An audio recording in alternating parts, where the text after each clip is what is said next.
We're going to demonstrate the topical application of medications to cats or dogs.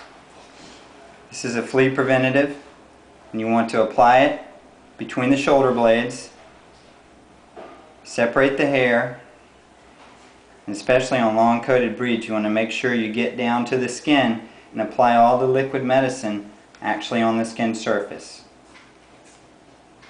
Go against the grain of the hair and slowly work your way up until all the medication is emptied out.